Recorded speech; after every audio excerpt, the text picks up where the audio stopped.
is like that's really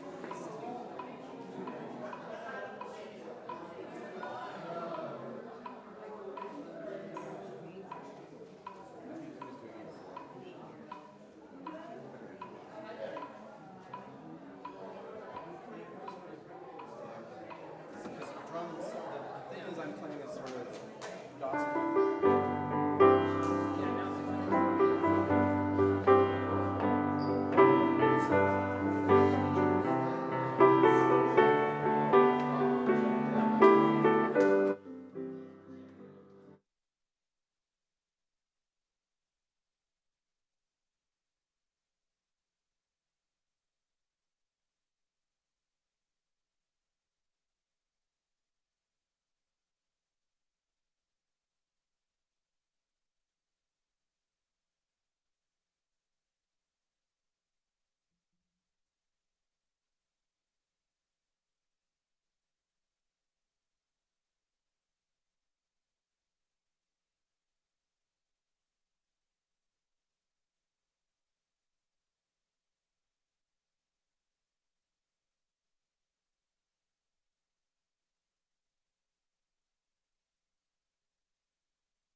Are we on? Oh, not yet. Now we are. Good morning.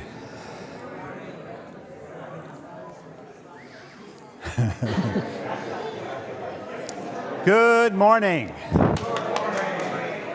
Welcome to the Unitarian Universalist Congregation of Greater Naples. All you great talkative people. Welcome. My name is Tony Fisher. I serve this congregation as its minister and grateful to do so. I've got a couple of things that I want to express my gratitude for this morning. First of all, you will begin to understand that we are sort of launching our 50-year-old, the 50th anniversary celebration today. And you'll hear a little bit more about that. And this congregation was sort of certified, I guess that's the right word, in 1976. And we are now almost celebrating our 50th Thank you. anniversary. Thank you, Elaine, very much.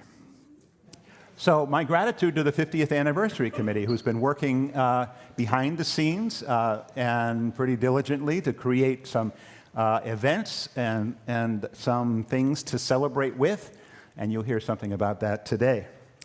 I also want to express my gratitude for any of you or those of you who have been able to get down to the Everglades Detention Center. It's been a wonderful 11 weeks now of vigils outside the detention camp, and I think we're at least being seen across the country, and I think that's the important piece, that people understand that there are people of conscience that are in disagreement with what's happening in our nation and according to what's happening to our immigrant population and their detention.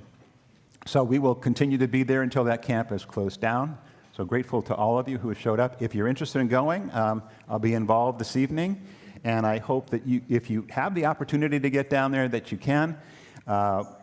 We have a couple of people going. If you're interested in carpooling, I would suggest you meet right outside the doors here to the left and see if there's other people who are interested in going as well tonight. So think about that, and I think I'm also grateful to have, I have one more thing.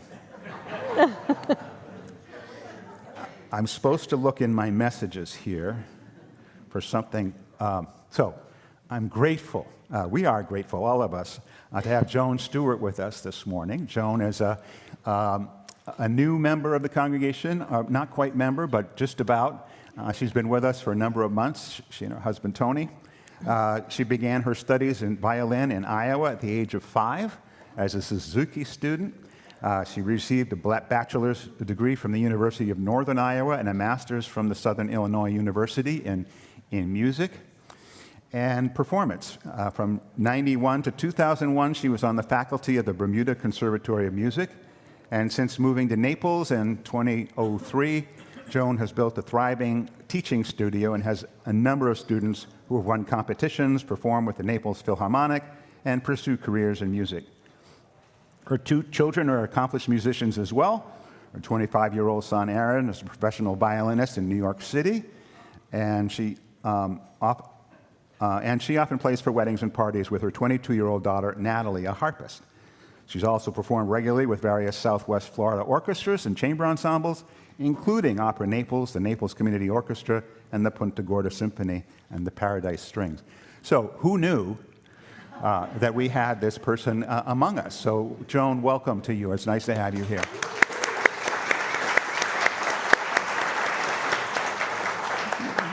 Okay, now it's your turn. I'm grateful for you, Bobby, our worship associate for the day. Welcome. Thank you. Thank you, Tony. Good morning, all. Let me add my welcome to you, whether you are here in the sanctuary, out on our lovely pavilion, or joining us online. Welcome, too, to those who are watching the recorded service on Facebook or YouTube. Please come and join us in person some Sunday or send an email to office@uunaples.org to get on our mailing list. Is there anyone here for the first or second time this morning? Hello, hello, Welcome, welcome. welcome, welcome. If you look on the back of your order of service this morning, you'll find the mission and vision statements created by the members of this congregation. By living into these aspirations, we try to make a difference in our own lives, within this community, and within the world. A few announcements. After the service today, there will be a new to UU orientation for anyone interested in finding out more about Unitarian Universalism or about this congregation. It will take place right back here in the sanctuary about 20 minutes at the end of the after the end of the service, so you'll have a little time for coffee and conversation in between. All right, we won't forget that. There'll be a fourth announcement.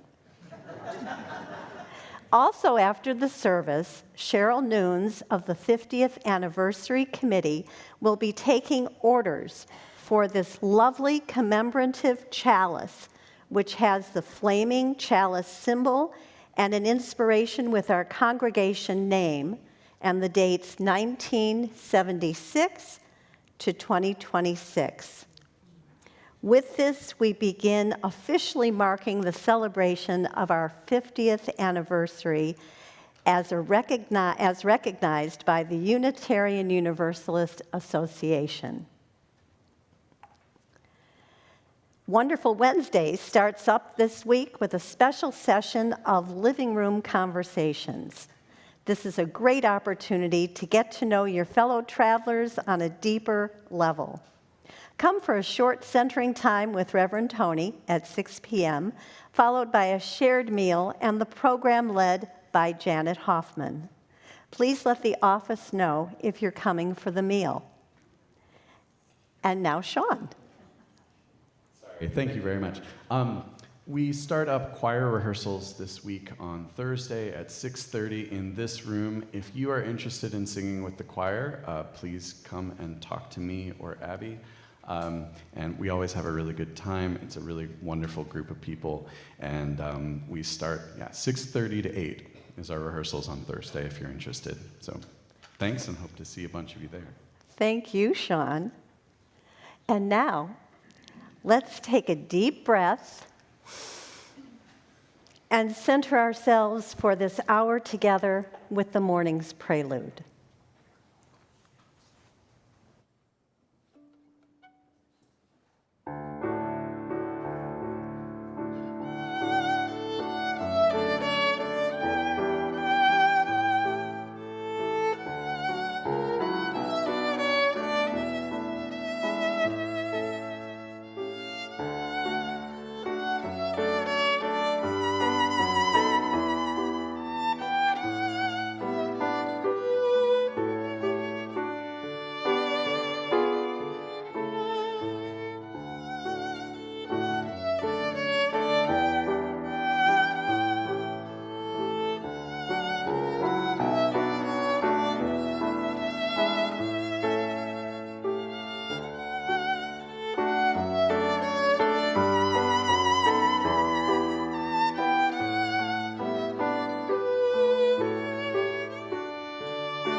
We begin with the end in mind. And in the end, it won't matter how much we have, but how generously we've given. It won't matter how much we know, but rather how well we live. And it won't matter how much we believe, but how deeply we love. Please join me in the chalice response on the screen and in your orders of service. May this flame stir our hearts and remind us of our mission to be truly welcoming, to grow in mind and spirit, and to widen the circle of peace, justice, and love.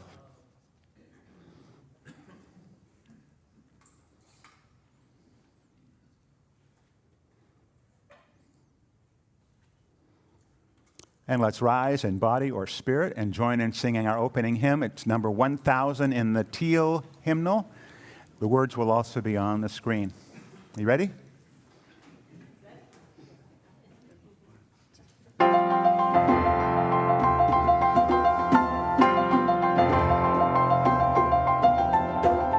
Morning has come, arise and greet the day. Dance with joy and sing a song of gladness. The light of hope here shines upon each face. May it bring faith to guide our journey home.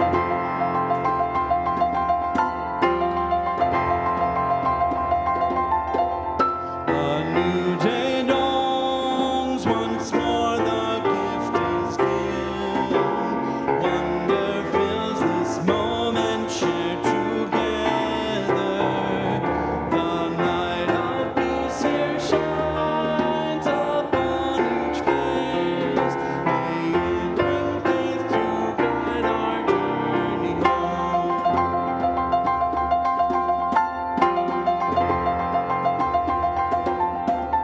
Open our eyes to see that life abounds. Open hearts to welcome it among us. The light of hope here shines upon each face. May it bring faith to guide our journey home.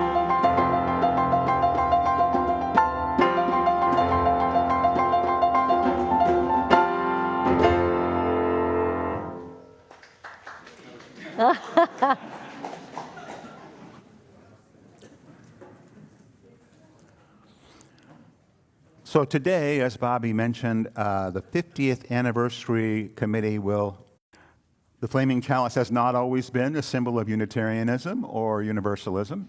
It is something relatively new, and it begins in 1938.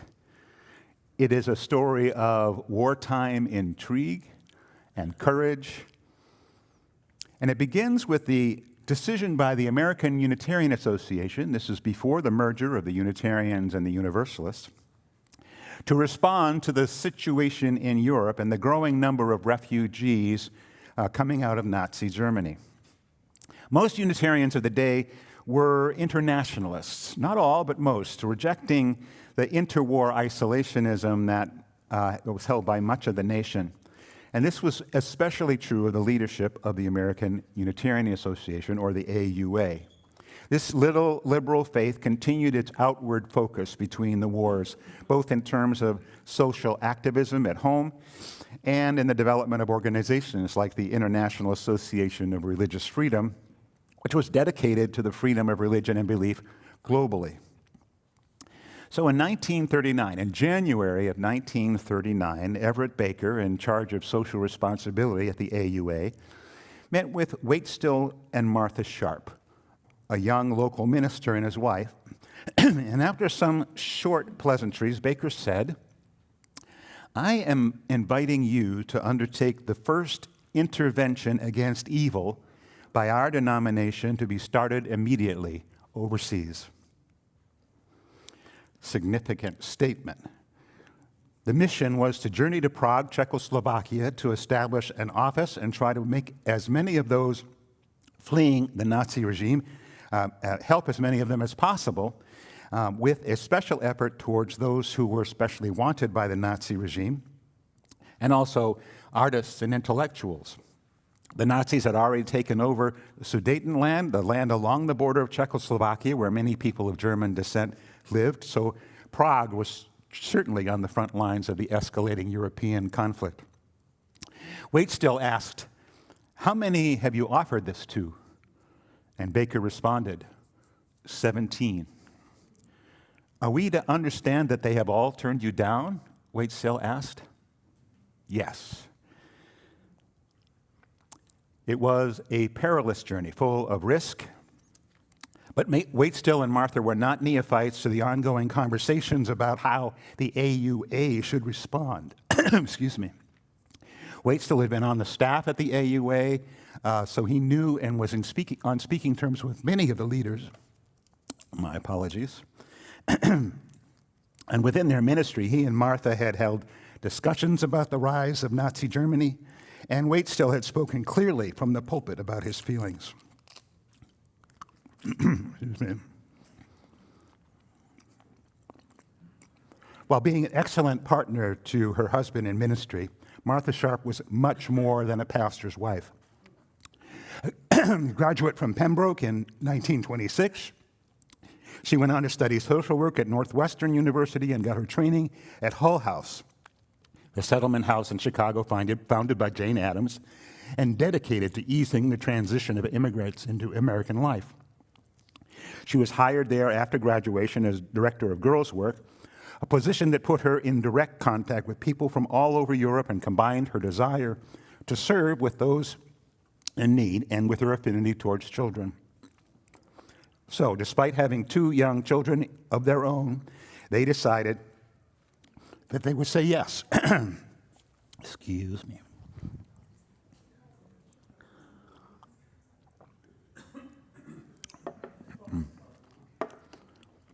Thank you, Heather. I'll take that one too if you want. So, by early February, they were flying over the Atlantic, landing in London and meeting and working with relief workers and others from many different agencies. They received training in codes and memorizing information. They learned many ways of destroying documents. They learned how to know if they were being followed and how to avoid a tail. And all these things were so new to this young American couple. After only 2 weeks of training in London, they traveled to the continent and journeyed to Prague by train straight through the heart of Germany as neutral Americans. There were so many incredible things that happened to the Sharps during that time. They established an office. They immediately began to deal with a whole long line of refugees coming out of Nazi Germany. And they were also involved in some sort of undercover activities that were really particularly dangerous. At one point, Martha was asked to go to an apartment building and meet some identified person that she was supposed to escort to the French embassy. And so she did this, she followed that, and on the way they were just narrowly avoided by leaning up against a wall a Gestapo agent that was walking by. They could have easily been arrested at that point. Another one of Martha's experiences was taking dispatches, sort of secret dispatches, to the airport, and there seeing what was an incredible sight, something that changed her life. A fairly wealthy Czechoslovakian leader had chartered a plane, and a number of families were putting their children on the plane so that their children would be safe out of the country. They, the parents, were staying for the most part. It was heart-wrenching to watch. She couldn't believe the courage and the incredible sort of hold-it-togetherness of the parents who waved their children off with sort of smiles on their faces, knowing that perhaps they may never see them again. Waitstill quickly became adept at working in the black market and moving money around. They had a certain amount of money that they could gift to the refugees, but they couldn't give it to them right there because they couldn't cross over borders with cash. So Waitstill had to sometimes depart Prague to other cities in Europe that were safe and deposit money into bank accounts so that the refugees could pick up their cash in another location. So they were working all these incredible things, and at some point it got to be that the Gestapo was closing in. Martha, while Waitstill was out of the country, heard that it was imminent arrest. She was going to be arrested soon. So she quickly got out of the country. And so this was a period of 3 or 4 months that they did incredible work, moving people, helping people get through. And they went to safety in Lisbon, Portugal, and ultimately back home within that short period of time, but achieving incredible things. They thought they were done. But in spring of 1940, the call once again came asking them if they would go overseas, this time to Lisbon, one of the last safe cities in Europe, to continue their work. Waitstill was eager to go. Martha was not. She didn't want to leave her children again. But they decided to go. And they sort of picked up where they left off, only a little bit even more aggressive. They were accompanying people across borders, providing them with documentation. And part of the issue was the kind of documentation that they could gather wasn't always complete. So they had to figure out something to do.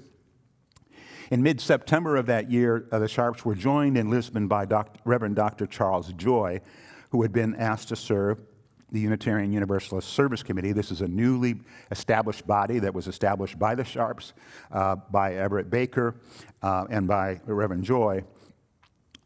He was established as the leader of the office in Lisbon, and he served as Commissioner of Europe from there. He had previous skills in administration, and he had wonderful language skills. He could easily command both French and German. He actually was one of the ones who translated a lot of Albert Schweitzer's work. But he immediately proved his worth by often accompanying refugees to border crossings, especially along the Spanish border. So with things becoming really hot for the refugees, Reverend Joy saw the need for some official form of documentation that they could include in the packet that people were traveling with. And they needed it quickly. So he decided to create official-looking papers that the service committee would provide, stating that the individual was certified to pass borders, that they were safe. Knowing that those kind of official documents needed some sort of a seal, he hired Hans Deutsch, an Austrian refugee living in Lisbon, to design a simple seal for their paperwork. And hastily put together, quickly done, but Deutsch thought the seal should somehow connote service and love, and he worked quickly to create something that he thought would work. And you will see it now on the screen. So this is the original symbol of the Unitarian Service Committee as it was quickly developed during the war in Lisbon. And as you can see, a very familiar looking symbol it is. You'll see it on the front of your hymnals and obviously here on our chalices. Now included in that symbol is a second circle which represents our combined Unitarian and Universalist heritages.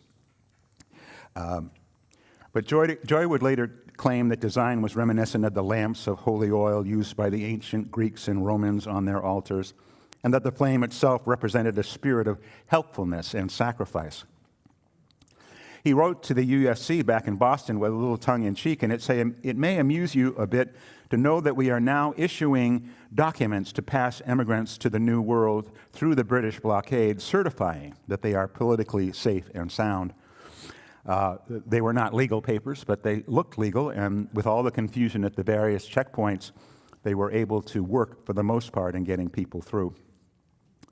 From that base in Lisbon and often working on different projects, Martha and Waitstill were able to help a number of Jewish children and several prominent intellectuals to escape Vichy France.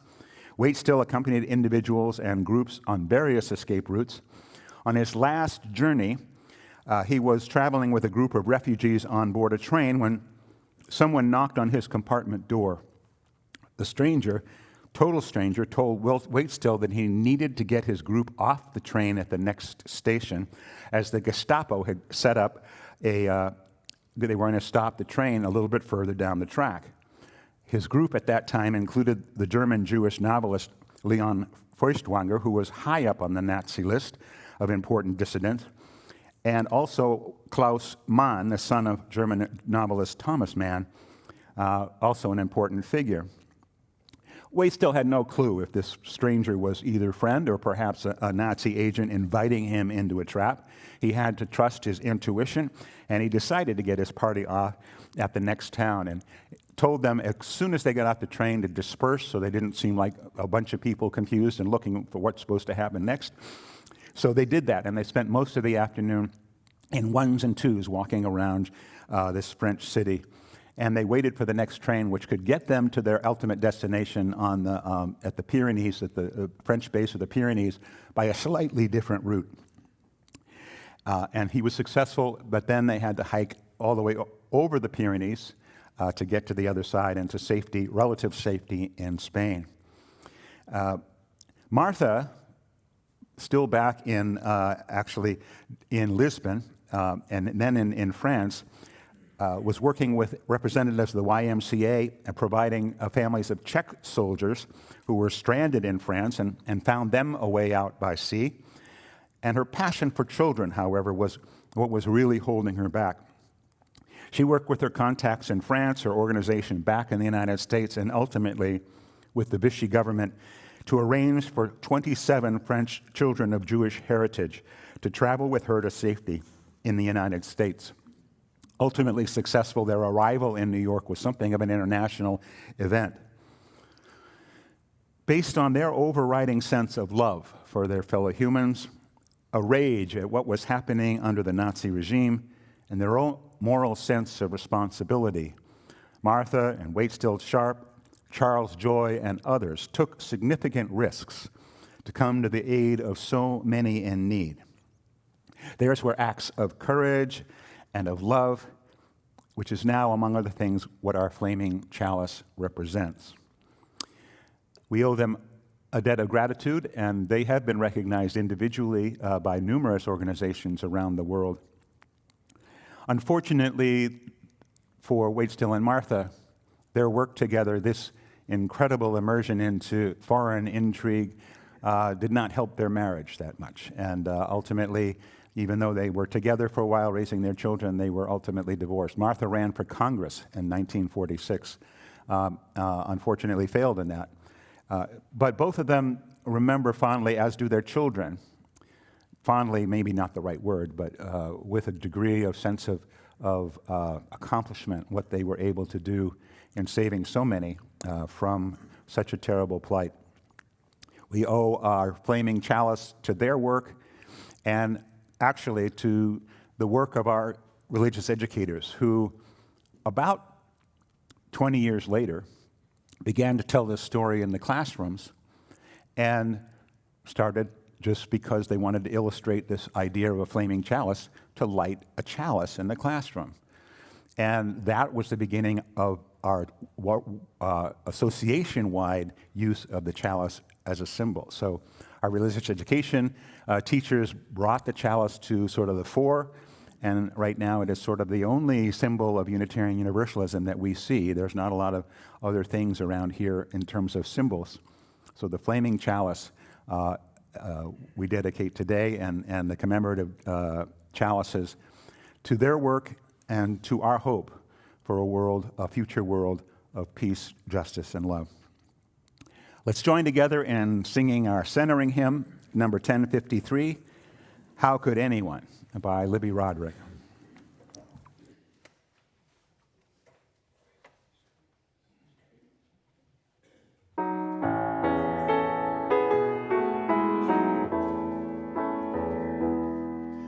How could anyone ever tell you were anything less than beautiful?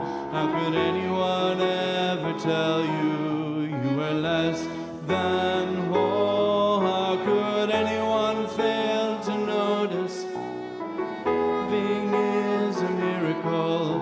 How deeply you're connected to my soul. How could anyone ever tell you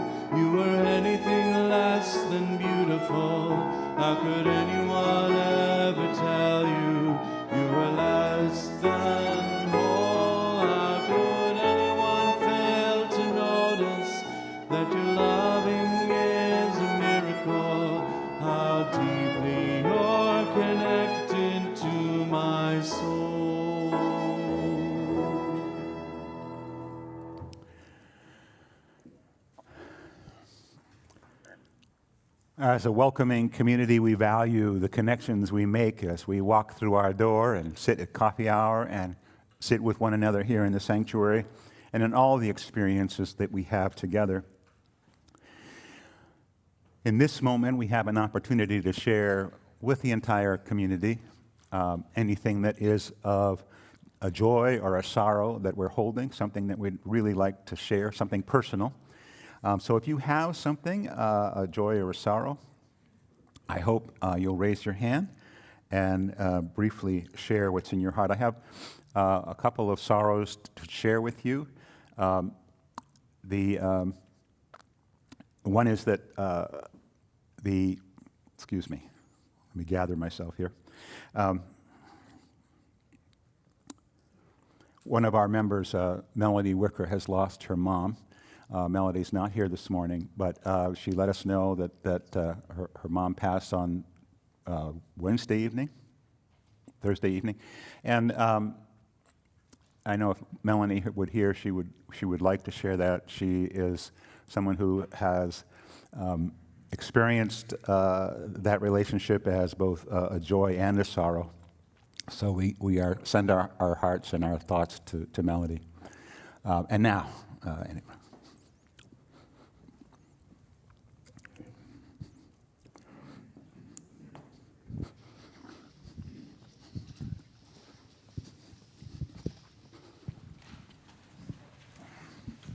I just want to thank the congregation for your letters of condolence and reaching out.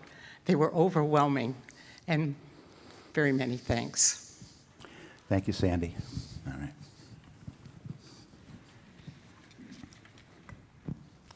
Hello, I'm Patty Friedberg. I don't know how many of you remember Maureen Badal. She was here in the mid-2000s. Maureen died a few days ago. My daughter, who lives in Greece, called to tell me because Maureen was her step-grandmother, and she died in Chico, California. She was in her mid-90s. So if any of you remember Maureen Badal, she came with her youngest granddaughter, Emma, who I had in RE. Thanks, Patty. Good morning, everyone. My name is Diane Keys. I want to say this is a real joy. This past Tuesday, many of our members took time out to come to our Kiwanis installation. And I want to thank Pastor Tony and Ann, Phyllis and her husband David, Adrian Caddy, Janet Hoffman, John Newton, Tom Parkhurst, Juan and his family. That was so great of you guys to come out and celebrate with us for our Kiwanis Club. This week, my sister gets her last shot for her immunotherapy. And then she'll still be on her 5-year plan for her drug to take that every day. But I went over there yesterday and we talked about it and celebrated because that is, a positive thing for her. Thank you. Thank you, Diane.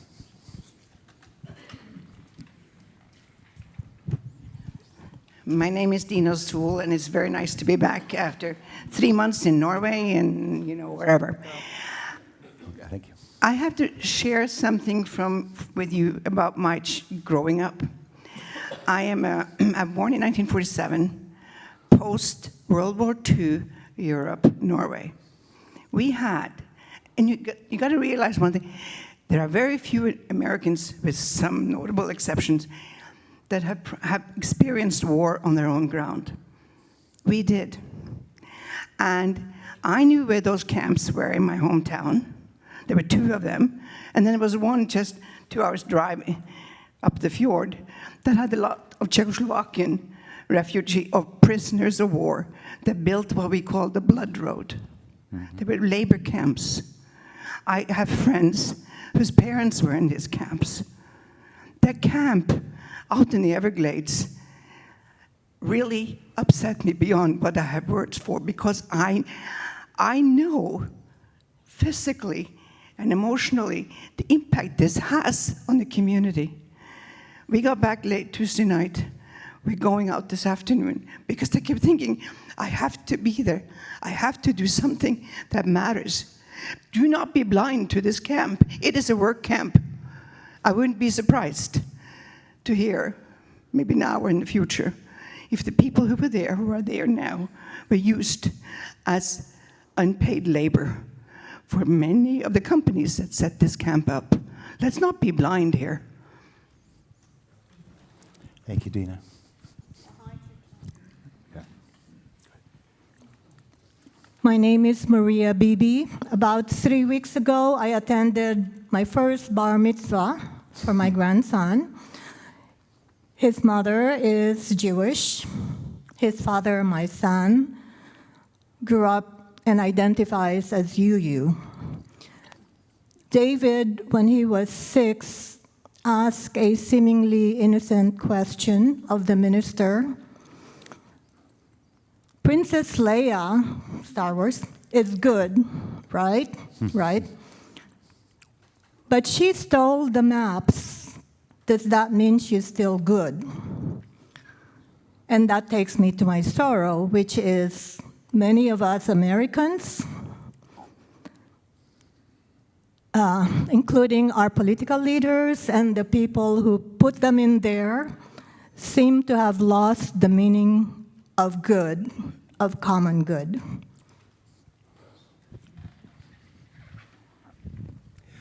My name's David Sleeper, and as we all know, we lost a very important human being this past week. Jane Goodall passed away at 61.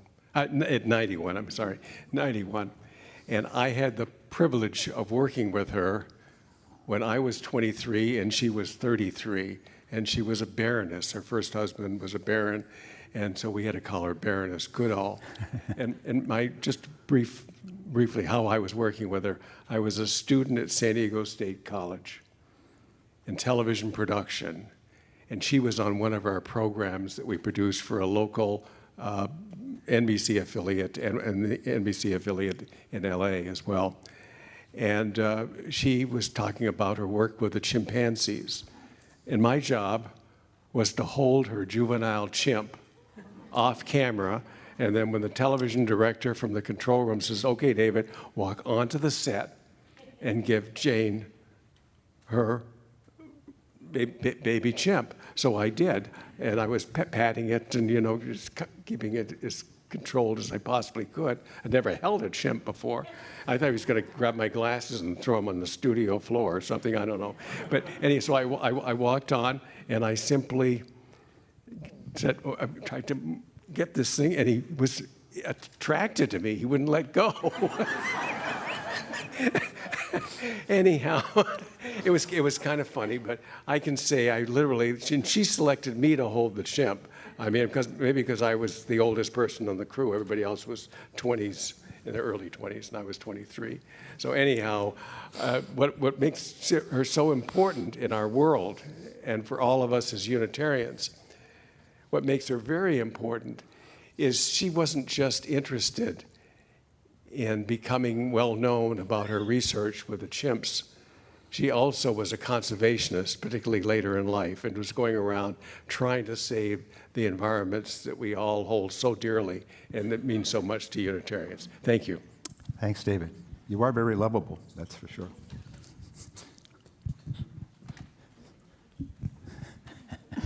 My name is Wayne Salinger, and I have joy. And that is that I recently was in contact with Jane Nemke, and she sends her greetings to each and every one of you, especially the back row here. Thank you, Wayne. Jane left us for cooler climes this past spring.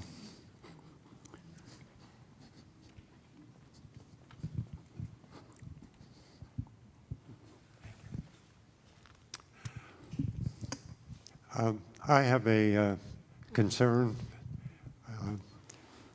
sorrow. Ed Ostrom, who many of us know, recently had surgery, and just more recently, his wife Marge had a very serious heart incident. So your thoughts and well wishes are greatly appreciated by them. Thank you, Skip. It's very likely that they won't be down with us this season, given all the trials that they're under, but we all send them our love. I was able to speak to both of them, Marge from the hospital on Friday, and she sounded hopeful. Hi, I'm Joan Stewart, and I have a joy and a sorrow and a joy. My joy is that my husband and I get to leave next Sunday to go visit my son, my amazing son Aaron, and his wonderful partner Ian in Brooklyn, and then of course spend the week doing all of the wonderful musical things and all the things in my favorite city. My sorrow is that when we get back, the following Sunday, I have to start playing. I have a job playing at the Trinity by the Cove Episcopal Church every Sunday morning, almost every Sunday morning, till Easter. And I'm not sad that I have a paying job, but we found this UU community 4 months ago, and I feel like I found a really comfortable, welcoming, and nourishing home, and I don't get to be here. So that's my sorrow. And then my joy is that I get to play with these incredibly wonderful musicians. I hope you all know how lucky you are. They are absolutely fantastic.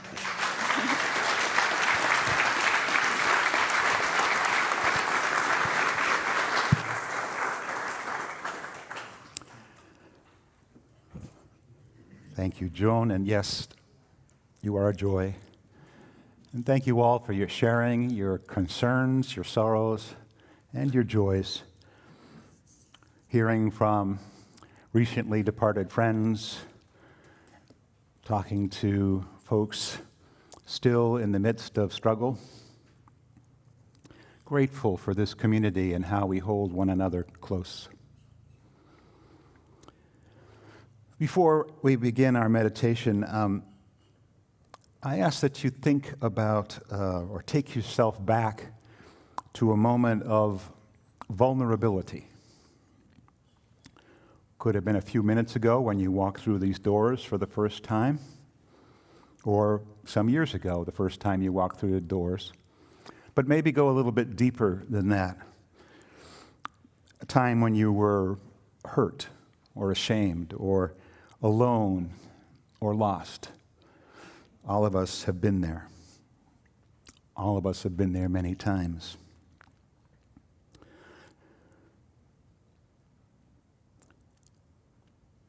So breathe yourself into that memory. We won't stay there long. And let's begin. Spirit of life,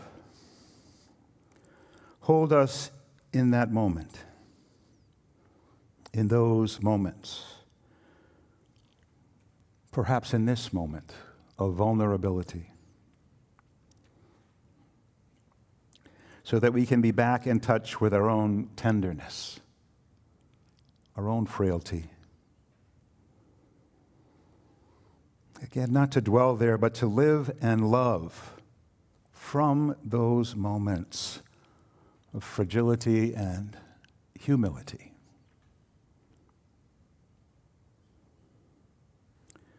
Though we are rarely allowed to see it, all those around us here in this room, beyond these walls and beyond all borders, know this feeling.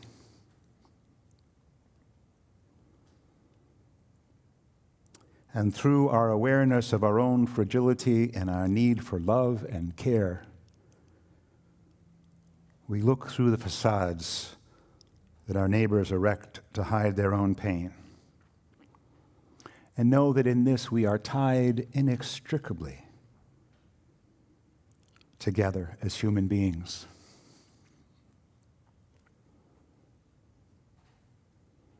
Spirit of love, open our eyes to an understanding that it is through this lens of humility and vulnerability that we experience the full depth of humanity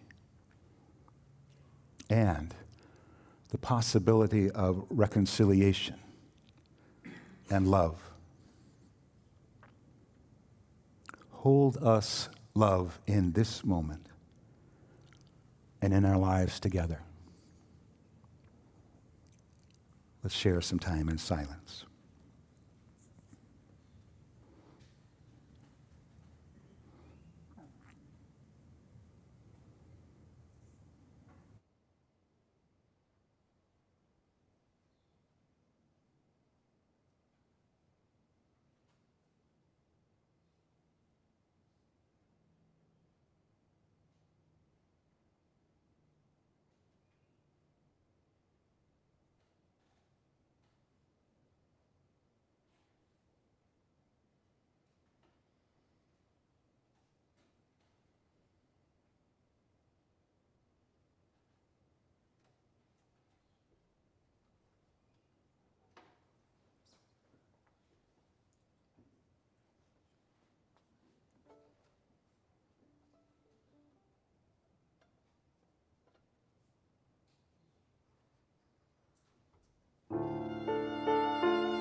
Thank you. That was lovely. The Reverend Dr. Carter Haywood is an influential feminist writer, activist, theologian, teacher, and priest in the Episcopal Church. She was one of 11 women whose ordinations in 1974 eventually paved the way for the recognition of women as priests in the Episcopal Church 2 years later. The following is from her 1984 book, Our Passion for Justice. Love, like truth and beauty, is concrete. Love is not fundamentally a sweet feeling, not at heart a matter of sentiment, attachment, or being drawn toward. Love is active, effective, a matter of making reciprocal and mutually beneficial relation with one's friends and enemies. Love creates righteousness or justice here on earth. To make love is to make justice. As advocates and activists for justice know, love involves struggle, resistance, risk. People working today on behalf of women, Blacks, LGBTQ folks, the aging, the poor in this country, and everyone else know that making justice is not a warm, fuzzy experience. I think also that sexual lovers and good friends know that the most compelling relationships demand hard work, patience, and a willingness to endure tensions and anxiety in creating mutually empowering bonds. For this reason, loving involves commitment. We are not automatic lovers of self, others, the world, or God. Love does not just happen. We are not love machines, puppets on the strings of a deity called love. Love is a choice, not simply or necessarily a rational choice, but rather a willingness to be present to others without pretense or guile. Love is a conversion to humanity, a willingness to participate with others in the healing of a broken world and broken lives. Love is the choice to experience life as a member of the human family, a partner in the dance of life, rather than as an alien in the world or as a deity above the world, aloof and apart from human flesh.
In the tears you gave to me, I found a river to an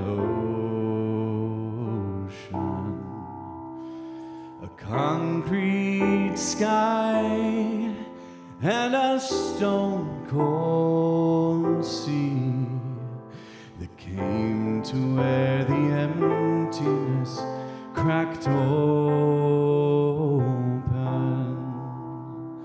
and all my fears came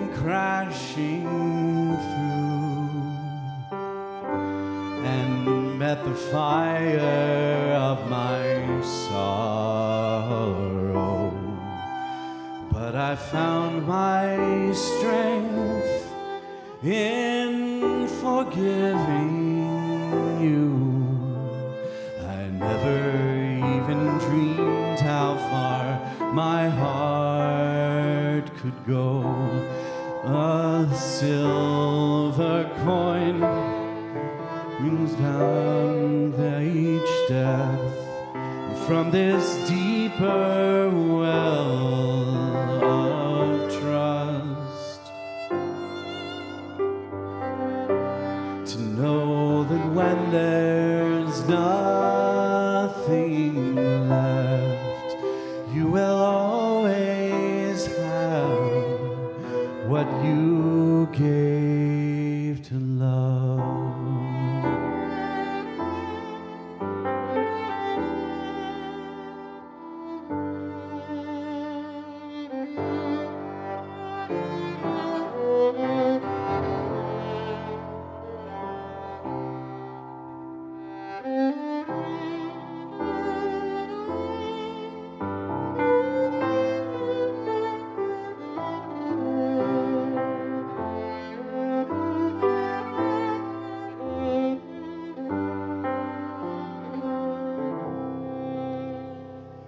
In this life, the love you give becomes the only lasting treasure, and what you lose will be what you win. Well, that echoes down too deep to measure. A silver coin brings down that well you could never spend too much. A diamond echoes deeper still, and you'll always have what you gave to love. Yes, you will always have what you gave to love.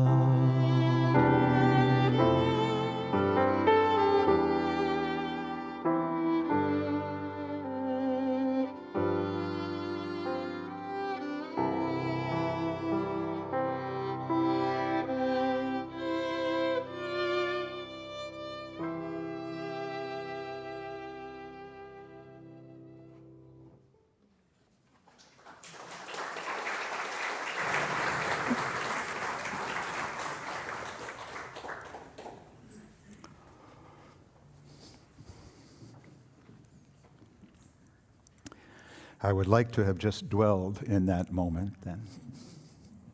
Thank you. A few weeks ago, I offered a sermon on the people of the helping hands. I am this year using our children's chalice lighting words as a series of 3 sermons. Chalice lighting is, we are the people of the open mind, we are the people of the loving heart, we are the people of the helping hands. Well, today we're talking about people of the loving heart. In response to the story of Waitstill and Martha Sharp, the Reverend Paul Langston Daly wrote, "To truly defy hate, we must have the courage to be vulnerable in body, mind, and spirit. Vulnerability is the key, and that means stepping into what we don't know with curiosity and humility. To get beyond the rhetoric of divisiveness, we must exercise the ability to critique our own actions and those of our leaders. This means self-reflection and honest critique that seeks to improve and build up rather than damage and tear down. To truly defy hate, we must be willing to engage in a practice of self-discipline, training ourselves to act and not react to the world around us. To defy hatred takes courage and conviction. If we are not committed to our convictions in word and deed, then disconnection takes over, and with it, indifference in its many forms, and we cannot afford indifference ever. I would venture to say that to defy hate, we have to choose love. Reverend Martin Luther King Jr. spoke of the difficulty of this. He wrote, "Probably no admonition of Jesus has been more difficult to follow than the command to love your enemies." Some have sincerely felt that its actual practice is not possible. But far from being the pious injunction of a utopian dreamer, the command to love one's enemy is an absolute necessity for our survival. Love, even for enemies, is the key to the solution of the problems of our world. Jesus is not an impractical idealist. He is the practical realist. So why is it so hard? And why does the possibility of all of us joining together in love such a remote possibility? We're not perfect.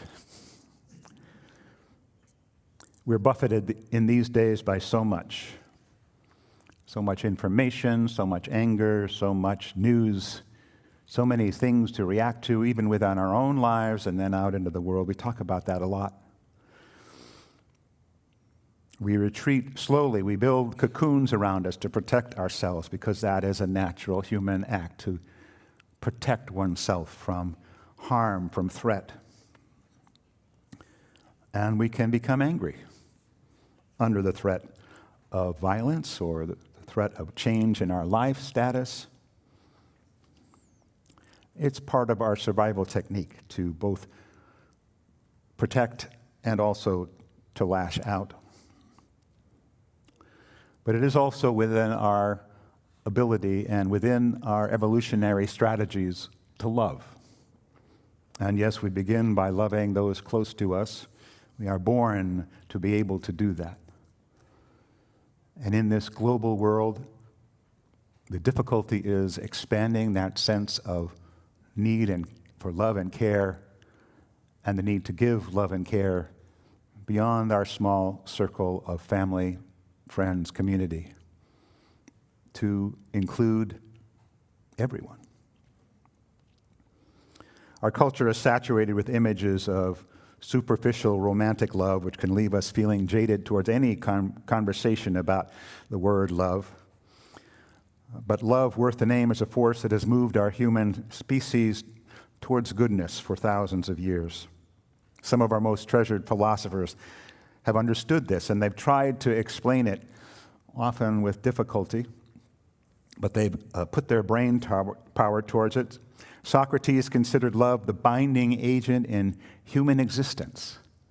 He said, "Love spans the chasm that divides human beings and gods, and therefore in love is all bound together." The type of love that the Greeks talked about was not eros, not aesthetic love or romantic love. It wasn't philia, sort of reciprocal love between friends and family. But it is agape, which is the understanding of goodwill for all. It's an overflowing love which seeks nothing in return. It does not begin by discriminating between worthy and unworthy people. It begins by loving others for their sakes and makes no distinction between friend and enemy. It's not something you fall into. It's something even deeper. It's a yearning, an attitude, a stance that we take as we walk out into the world. Plato wrote that loving is the pursuit of the whole, of wholeness. The uplifting joy agape loves come from a product of our actions when we have worked towards engagement with the world and when we actually sense that connection. It's another way of saying that most important kind of love is an active choice. It's a yearning for wholeness, and this yearning in turn moves us to act for one another and for justice. And so the question is, how do we get there? I think it's founded in the capacity, for perhaps capacities, but it's ultimately the capacity to build a moral imagination. The moral imagination requires the capacity to imagine ourselves within that web of connection, crossing the human species and all species in the universe, and including our enemies. It also requires the ability to sustain a paradoxical curiosity that embraces complexity. The world is not black and white. Rather than falling into that dualistic polarity that we seem to have found in these days. It also depends on the belief and the pursuit of the fundamental creative act, which is that magic that happens between us as we pursue things together in the spirit of love and justice, of camaraderie, of community. It also requires, and this is really the important message from today, I think, the acceptance of the inherent risk, the risk of putting ourselves out there.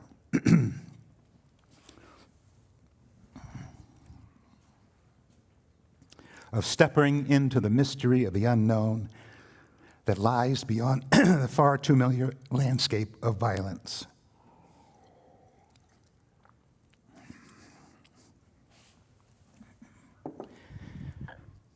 I talked a lot about the connections, that sense of oneness, that sense of connection we all feel. And this is one of the critical pieces of this.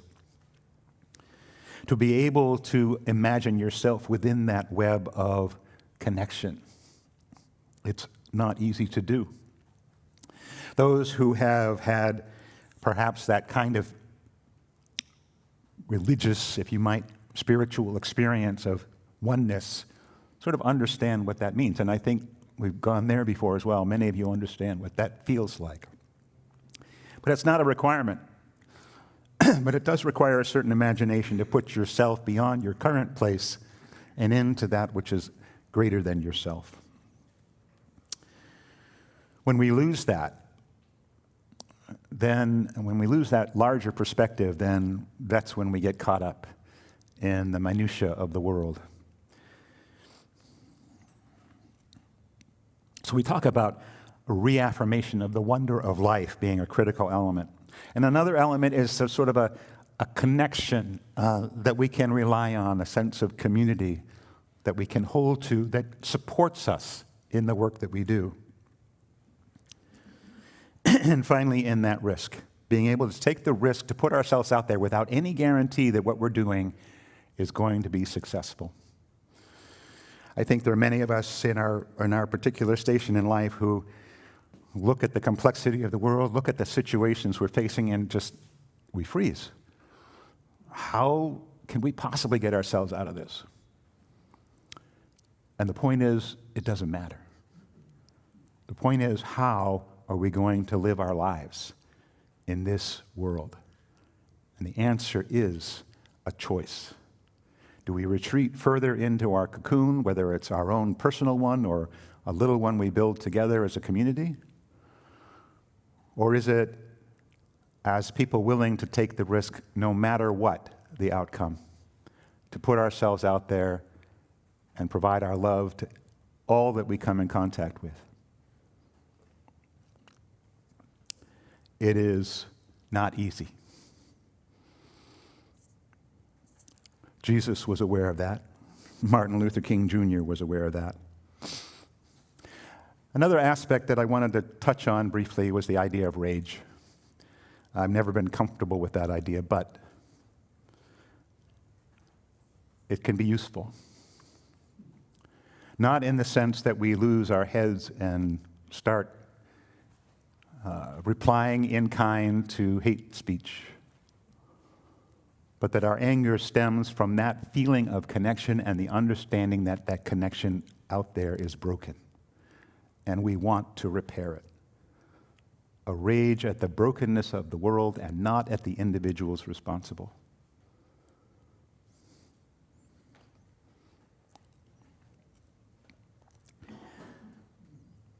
It's a little late. Let me close with words from theologian and ethicist Sharon Welch, whose book, Toward a Feminine Ethic of Risk, is one of the important, I think, books within our movement in terms of understanding a different way of thinking, a shift from an attitude or an ethic of control to an ethic of risk.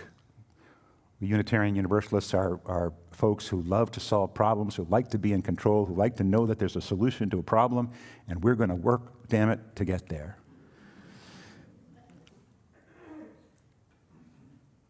But the idea of risk, even when the outcome is not guaranteed, is something that's difficult. Sharon writes, "The wellspring of decency is loving this life, in which people die, people suffer, there are limits, and we make mistakes. The wellspring of decency is loving this life, in all its wonder and misery.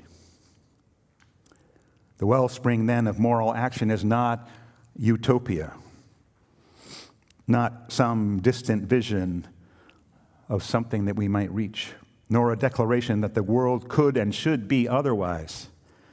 Rather, it's a deep affirmation of the joy, the richness, and the blessings that the world is.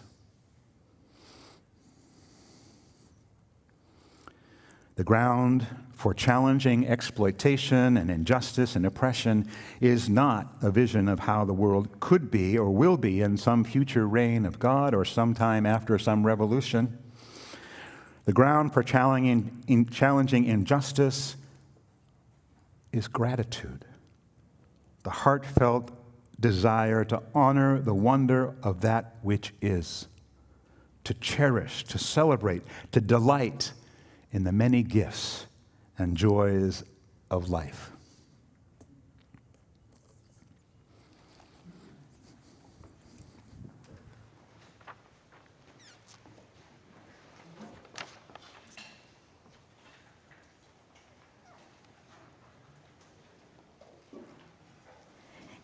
In a covenantal congregation like ours, we promise to share our journeys together in the spirit of love.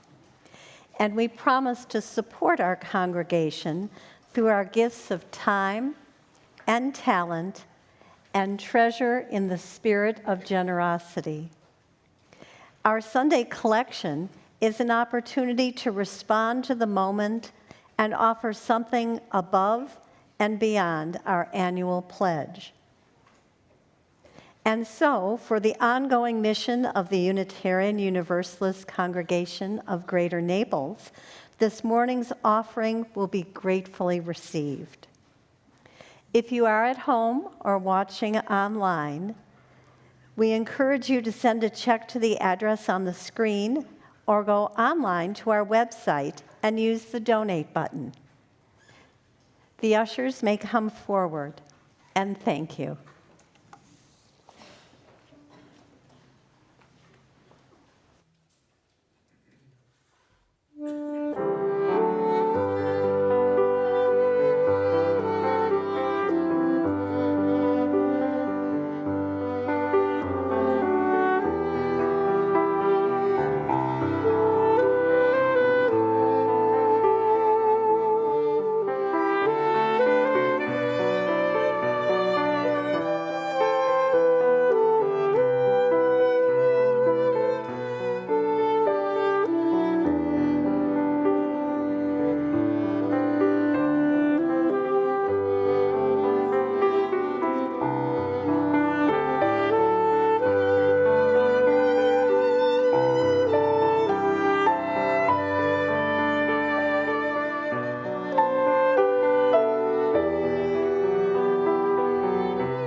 Wow.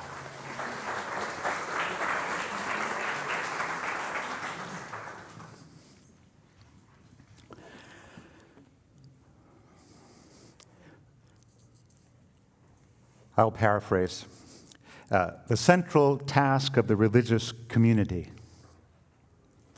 is to unveil the bonds that bind each to all our individual joys and sorrows, all our vulnerabilities and frailties.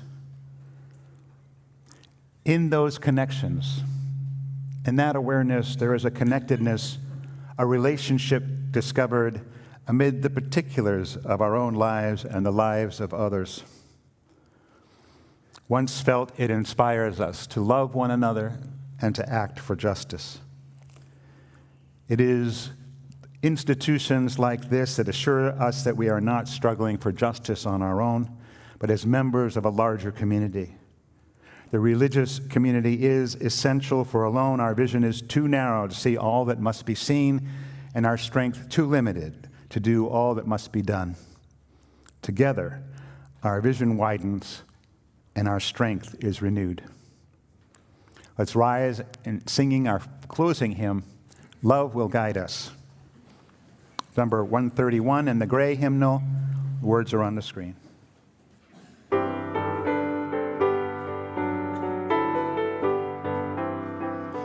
Love will guide us, peace has tried us, hope inside us will lead the way on the road from greed to giving. Love will guide us through the hard night. If you cannot sing like angels, if you cannot speak before thousands, you can give from deep within you. You can change the world with your love. Love will guide us, peace has tried us, hope inside us will lead the way on the road from greed to giving. Love will guide us through the hard night. Thank you for your patience for a long service. If you're interested in carpooling to the vigil, maybe right out by the first pillar as you go out the door. Thank you, thank you, thank you for your love, for the love of this community. Go out into the world in peace, have courage, hold on to what is good, return to no person evil for evil, strengthen the faint-hearted, support the weak, help the suffering, honor all beings. Have a wonderful day.